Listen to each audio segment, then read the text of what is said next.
રાષ્ટ્રપતિ દ્રૌપદી મુર્મુનો ગુજરાત પ્રવાસનો ત્રીજો દિવસ. રાષ્ટ્રપતિએ દ્વારકાધીશ મંદિરે શ્રૃંગાર દર્શન કરી કર્યું પાદુકા પૂજન. રાષ્ટ્રપતિ સાંજે અમદાવાદ ગુજરાત વિદ્યાપીઠના દીક્ષાંત સમારોહમાં રહેશે ઉપસ્થિત.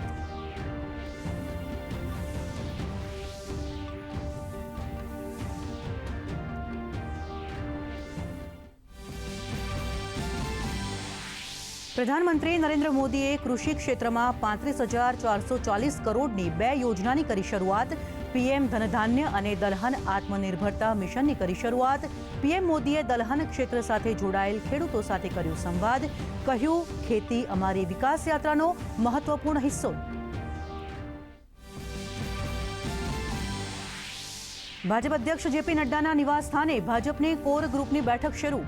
બિહાર વિધાનસભાની ચૂંટણી અંગે આજે સાંજ સુધીમાં એનડીએમાં સીટ શેરિંગના એલાનની સંભાવના, તો મહાગઠબંધનમાં પણ સીટ વહેંચણી માટે મંથન.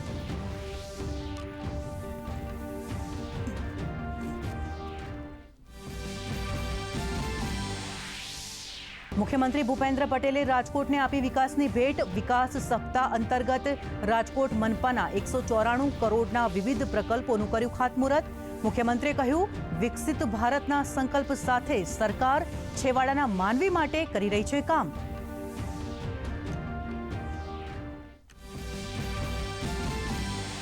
મહિલા સશક્તિકરણના આભને આંબતી ગુજરાતની ડ્રોન દીદી. ગુજરાતની 58 ડ્રોન દીદીએ 18,000 એકરથી વધુ જમીનમાં ડ્રોનથી દવાનો છંટકાવ કરી મેળવી 5 લાખથી વધુની આવક.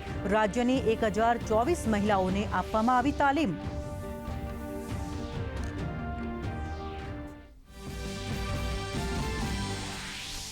અમદાવાદમાં અભિનેતાઓનો જમાવડો. કાંકરિયા એકા ક્લબ ખાતે ફિલ્મ જગતના સૌથી પ્રતિષ્ઠિત ફિલ્મફેર એવોર્ડ્સનું આયોજન. કાર્યક્રમમાં મુખ્યમંત્રી ભૂપેન્દ્ર પટેલ સહિત નેતાઓ અને ફિલ્મ કલાકારો રહેશે હાજર.